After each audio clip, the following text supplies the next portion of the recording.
Officials are opening alternate channels to the Port of Baltimore today so that ships can get past the wreckage of last week's bridge collapse. A captain for the U.S. Coast Guard says that 2 auxiliary channels will be used by response vessels, commercially essential ships, and those participating in salvage efforts. A deeper third channel, one that could accommodate commercial vessels, is now also in the works. Over the weekend, demolition crews began cutting portions of the collapsed Francis Scott Key Bridge. These crews are using a massive crane to remove the steel and concrete that's in the river.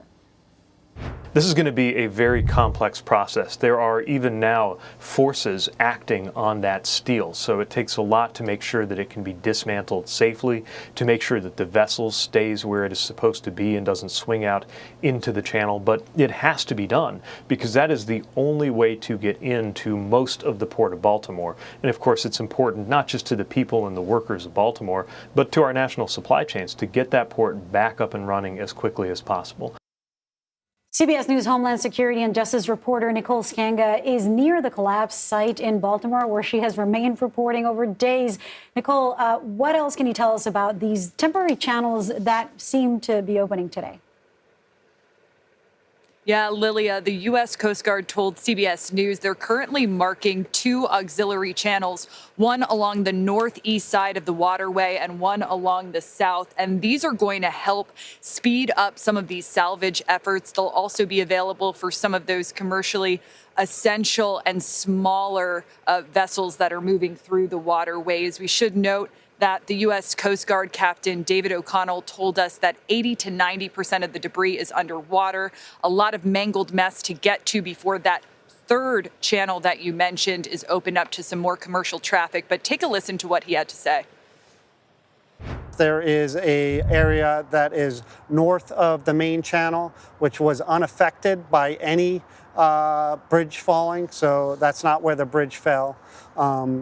So we've been sending NOAA vessels, Army Corps vessels there. They do side scan sonar so we can see how deep it is there. On the south side of the channel, we've identified an area that we think will give us around 14 feet of draft, between 13 and 14 feet of draft, depending on the tide. Right now, there is a pre-existing obstruction there.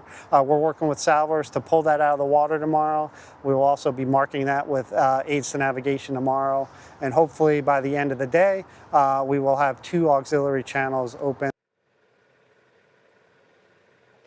And one contingency factor here, potential weather. We've been dealing with a torrential downpour earlier this morning, winds, currents within the river itself. So U.S. Coast Guard grappling with all of that as they try to set up these 2 channels today. Nicole, you also interviewed the union representative for the Maryland Transportation Authority Police, who detailed how 2 of the officers were able to rescue one of the survivors of the collapse. Let's listen to that. When the call came out and the incident occurred, he happened to be part of our Marine unit, which is our boat patrol. He immediately left and went and retrieved Marine Unit 2, which was docked near the Port of Baltimore. He also radioed for another officer from the port detachment to assist him on the boat because they do work in pairs. They actually were the first responder vessel to arrive on scene, and they actually rescued the one survivor from the water who was clinging to debris floating in the water. Just an incredible conversation there, hearing those details of how the first boat arrived on the scene. Was there any warning for the workers who were on the bridge?